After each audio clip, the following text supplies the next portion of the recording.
Hey there, thank you for watching. I'm Melissa Curtis with the Creative Way Schoolhouse. On this channel, I just share our homeschooling journey. I have an incoming fourth grader, first grader, and a toddler.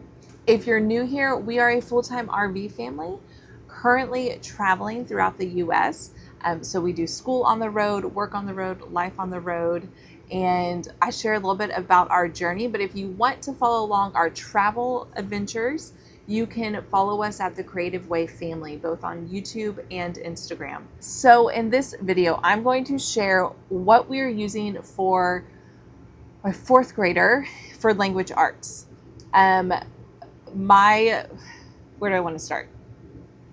I have shared in the past on an older YouTube channel the reading journey that I've had with my oldest. It has not been a super smooth or quick reading journey. I always would describe it as it's not linear. And we're in a good place. I think the first few years were really bumpy of just trying to figure out what exactly was going on, why things weren't grasping and being retained the way that I thought they would.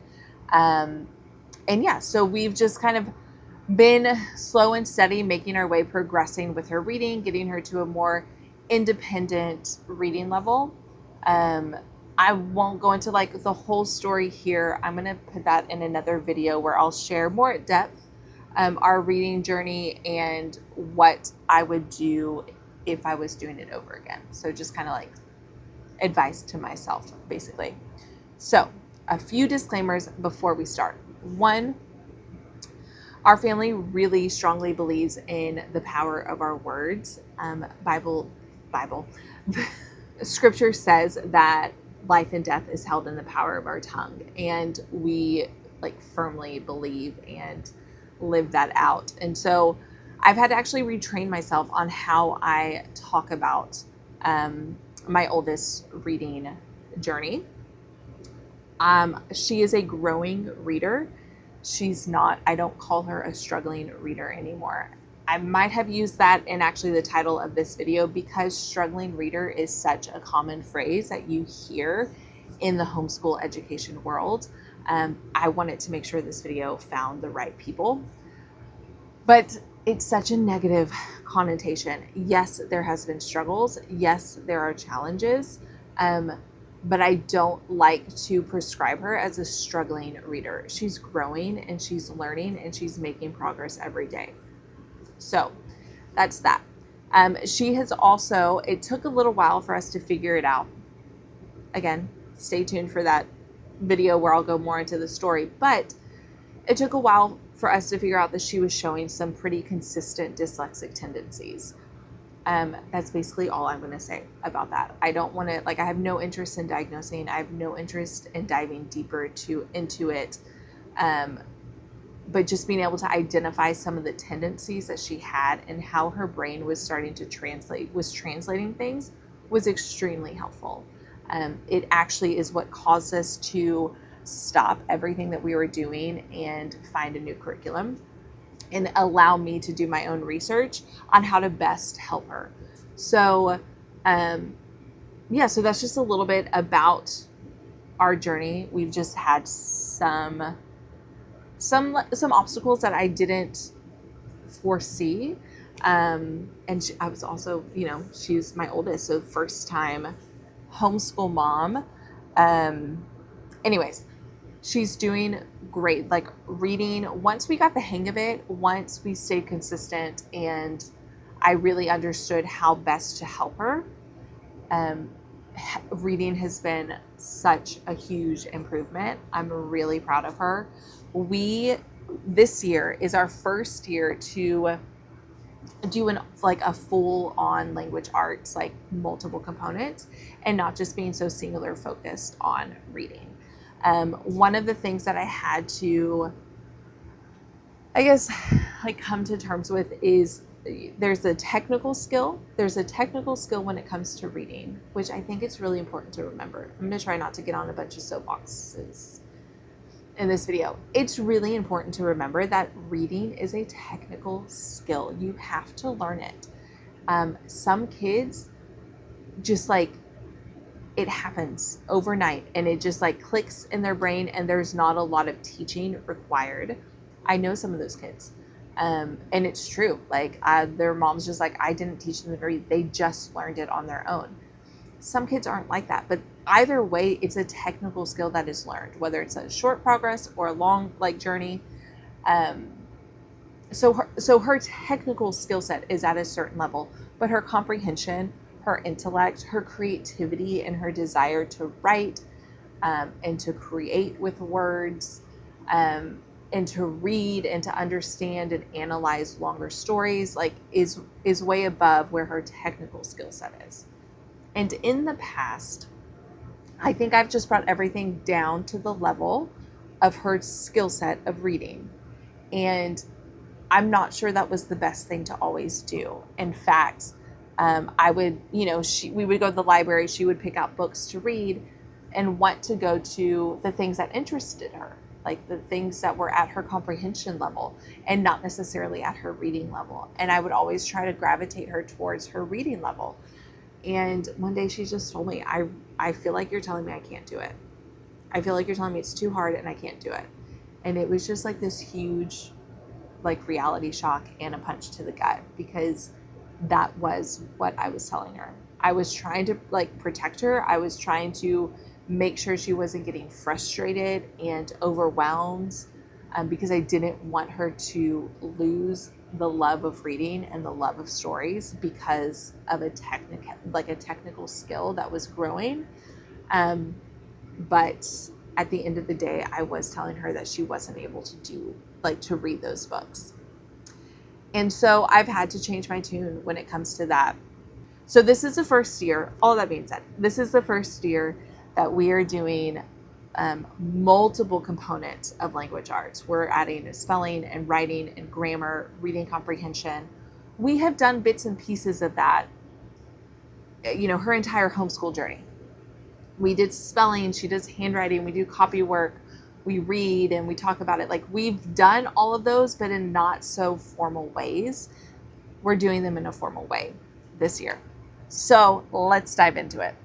We're continuing all about reading level 2. She's finishing level 2 up, and then she'll be moving into level 3. So that's like our foundation. And then we're adding to spelling. And I looked and I considered all about spelling because I really do appreciate All About Learning's curriculum and their foundation. But it was just, I didn't want another curriculum that had all of the moving parts and was so hands-on. So we went with Spelling Power. This is an older curriculum. And honestly, this is the only book you need for like all your child, their entire homeschool career, all the way through, honestly, adulthood. It's a list program, like a list-based program. So you'll have a spelling list. They are centered around certain spelling rules. And then there's a tried and true rhythm to learn the spelling words. So after doing a lot of research, I actually think this is going to be really a good fit for her. It's not extremely time consuming, which was one of the things that was important to me because we're adding all of the components to language arts in addition to all of our other subjects.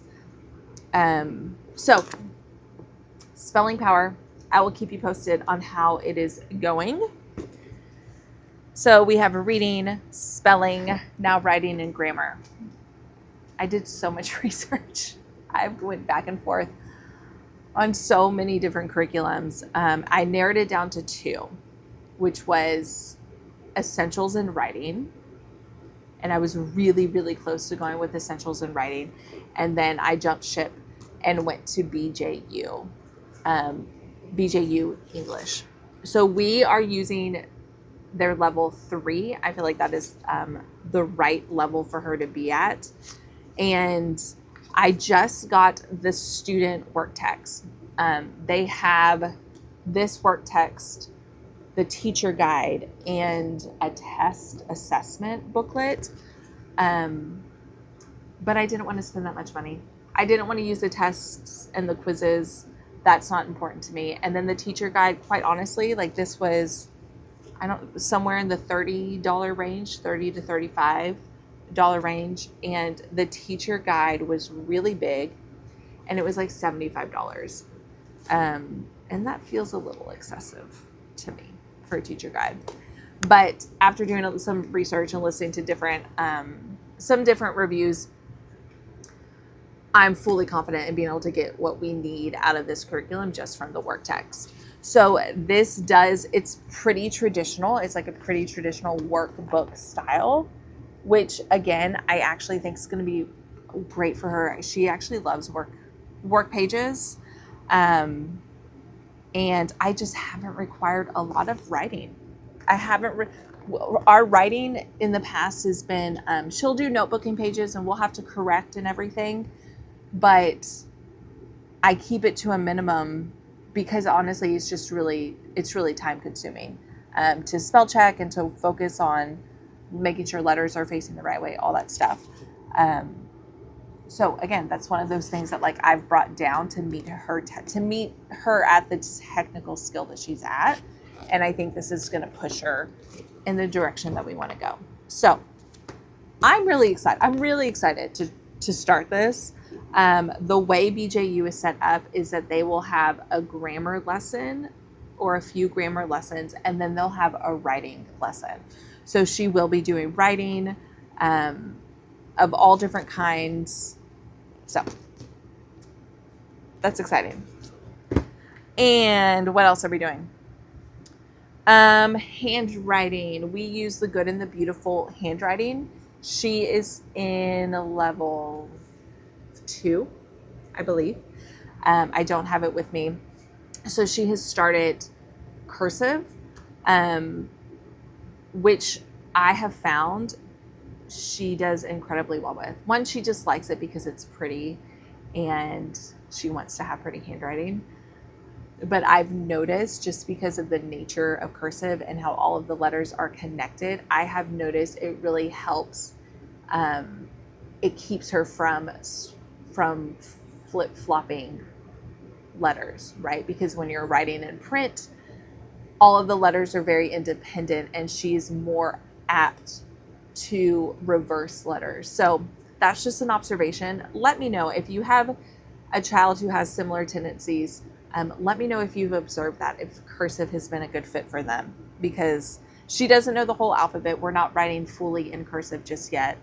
But I can already tell of the little bits that she is writing that she tends to do a better job with it. So handwriting, reading, spelling, handwriting, writing, and then reading comprehension. I have a few thoughts when it comes to reading comprehension. So last year, most of our reading was with All About Reading Readers, and then we would get,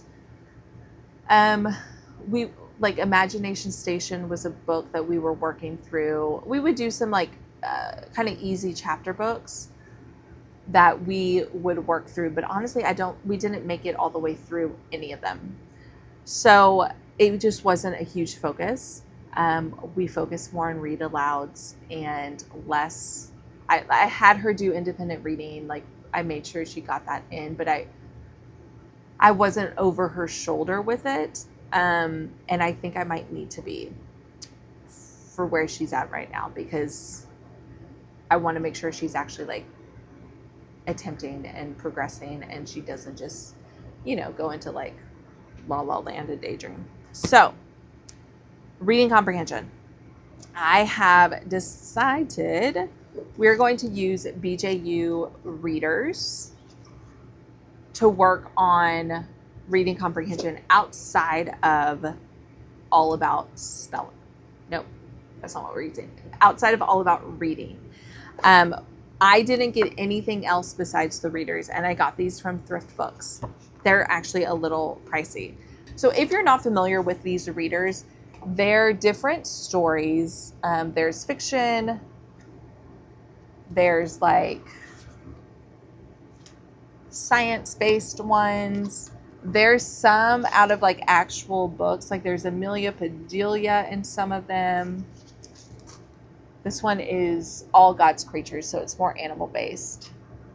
So there's like nonfiction and fiction and some poetry. So just a good variety. And in the readers themselves, they have starting questions, so things to think about before you start reading or as you're reading. And then they have discussion questions, and sometimes even activities, like sometimes a little chart. Well, let me see. Yeah, so like after this story, there's discussion questions, there are vocabulary words.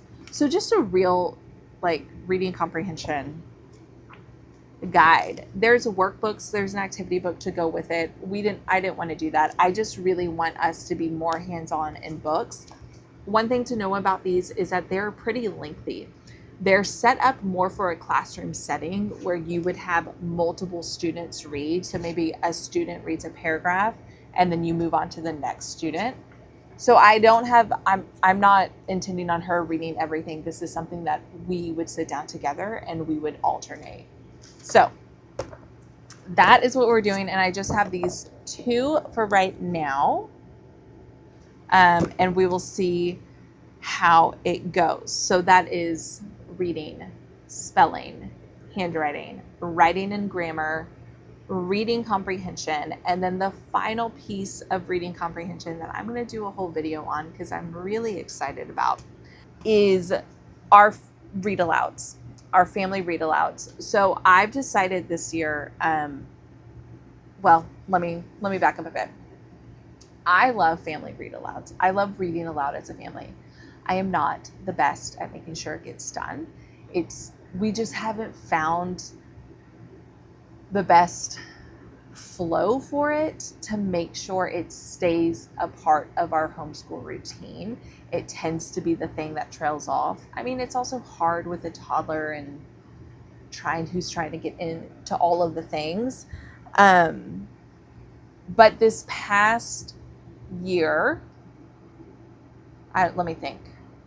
Well, when we got off of the road and were parked stationary, we started the Green Ember series, which is a series that we've been wanting to start. My oldest daughter's really, really anxious to start the Wing Feather series, but I'm not sure my youngest is going to be super interested. I think it might be a little too intense. So we're kind of testing the waters with Green Ember, and I've loved it. So we just read the first book as a read aloud, like just as like for fun as a family, and really enjoyed it and loved it. And I decided that I really wanted to make read-alouds a core part of our school year this coming year. And so we're taking a break from history and we are filling that time with read-alouds. And so we are continuing on to the next book of Green Ember, The Ember Falls. And I actually created a literature or a book guide to go through it. So like I said, my daughter loves stories. She's very creative. She loves discussing and talking about like the stories and the characters and learning about different elements of story. Like she's such a creative with that. And I really want to just dig into that part. And I want to dig into just the love of stories. And so we're going to be talking about like literary elements, character analysis, just doing different activities with the book. And I'm not 100% sure what book we're going to do afterwards. I'm not sure if we're just going to continue on with the Green Ember series or if we'll move on to something else. Like there's so many books we want to read. But I'm going to do a separate video that goes all over that guide and how I created it and what it includes. So that is also a part of her language arts as well. So that is our plan for our fourth grader. I would love to know if you've used any of these curriculums, what you're using.